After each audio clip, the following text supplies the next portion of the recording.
आज इस वीडियो में हम बात करेंगे कि क्या कोई ऐसा तरीका है मेडिटेशन में जिससे हम गैप क्रिएट कर पाएं। बिकॉज जैसे हमें पता है हमारे कंटिन्यूसली हमारे थॉट्स चलते रहते हैं जो पास्ट और फ्यूचर में जाते ही रहते हैं जब हम मेडिटेशन करते हैं।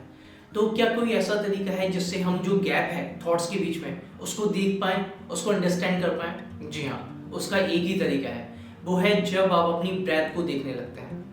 आपने देखा होगा जब आप मेडिटेशन में बैठते हैं 5 मिनट्स या 10 मिनट्स तो कंटिन्यूसली थॉट्स आपके जाएंगे जिनको आप कंट्रोल नहीं कर सकते। बिकॉज आपका माइंड मंकी माइंड है, हमारे जो माइंड का पैटर्न है वो ऐसा ही है जो डिफॉल्ट नेचर है पास्ट और फ्यूचर में जाने का।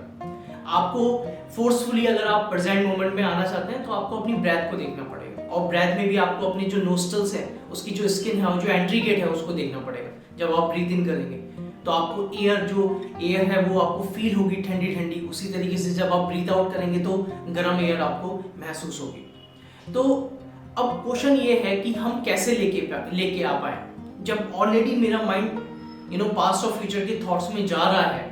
मैं 20 मिनट्स मेडिटेशन करूं या 30 मिनट्स करूं, ऑलरेडी मेरा माइंड जा रहा है, तो कैसे मैं अपने माइंड को खींच के लेके आ पाऊं? और अगर लेके भी आ पाऊं तो वो बहुत टाइम के लिए टिक पाता है। तो कैसे मैं गैप जो गैप है उसको फाइंड कर पाऊंगा? आपको इस चीज में पेशेंस रखना पड़ेगा। मैंने अगेन ये बोला है, मेडिटेशन में आपको 1-2 दिन का खेल नहीं है। ऐसा नहीं है कि आप 30 मिनट्स अगर मेडिटेशन में बैठेंगे तो 30 मिनट आप अपनी ब्रेथ को देख पाएंगे। अगर आप ऐसा कर पाते हैं तो आप तो फिर फुल्ली फोकस्ड है, आपका माइंड एकदम बहुत ज्यादा शार्प है, बट ऐसा नहीं हो पाता।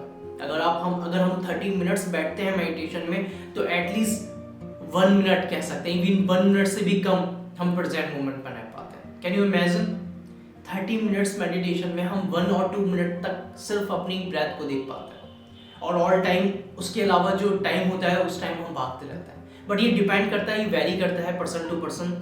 जिसका माइंड बहुत ही एजिटेटेड है, जिसका माइंड बहुत ही ज़्यादा भागता है, तो उसके साथ ये होता है। लेकिन जिसका मन शांत है, जो प्रैक्टिस करता रहता है, वो अपनी ड्यूरेशन को बढ़ा सकता है। अगर फॉर एग्जांपल अगर आप आज मेडिटेशन करते हैं तो आज आपके साथ क्या होगा, आउट ऑफ 30 मिनट्स में आपका माइंड एटलीस्ट 1 मिनट टिक पाएगा या 30 सेकेंड्स टिक पाएगा। लेकिन अगर आप डेली बेसिस पे करेंगे 1 मंथ 2 मंथ्स और ऐसे ही आप बढ़ाते चले जाएंगे तो आफ्टर 6 मंथ्स आफ्टर 1 ईयर आप देखेंगे कि आप आउट ऑफ 30 मिनट्स में एटलीस्ट 7 to 8 मिनट्स अपने माइंड को, अपने ऑब्जर्वेशन को अपनी ब्रेथ पे लेके आ पा रहे हैं, राइट। इवन जब आप जितना ज़्यादा करेंगे उतना ज़्यादा जो ड्यूरेशन है, जो गैप है, वो कम होता चला जाएगा। 30 से फिर आपका 11, 12, 15 इतना बढ़ता चला जाएगा। It's based on your practice, जितना ज़्यादा आप प्रैक्टिस करेंगे, राइट। सो यहाँ पे जो गैप क्रिएट करने की बात है वो यही है कि हम 2 थॉट्स के बीच में गैप तभी क्रिएट कर सकते हैं जितना ज़्यादा हम प्रैक्टिस करेंगे और अपनी इंटेंशन को, अपने थॉट्स को पास्ट और फ्यूचर में ना जाकर उसको प्रेजेंट मोमेंट में लगाएंगे। माइंड फिर से जाएगा, फिर से लाना है, फिर से जाएगा, फिर से लाना है। तो ये प्रैक्टिस करते ही रहना है, और आप फिर नोटिस करेंगे कि धीरे धीरे ऑटोमेटिकली जो गैप है वो आप फाइंड कर पाएंगे।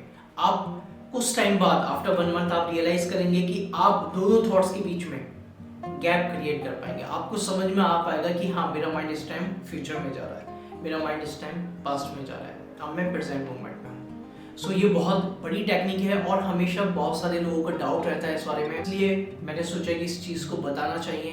बिकॉज हमारे माइंड में ये गलती हमेशा आती रहती है कि हम 30 मिनट्स तो बैठते हैं लेकिन कुछ ही टाइम हम अपने माइंड पे, अपनी ब्रेथ पे फोकस कर पाते हैं। ये होगा आपके साथ, क्योंकि ये आप सोच रहे हैं कि आप बचपन से लेके अब तक पहली बार मेडिटेशन में बैठे हैं तो इतना आसान कोई अपने माइंड को कंट्रोल करना, राइट। तो ये चीज़ तो होगी, इसलिए जितना ज़्यादा प्रैक्टिस करेंगे उतना ज़्यादा ये ड्यूरेशन कम होगा और आप गैप क्रिएट कर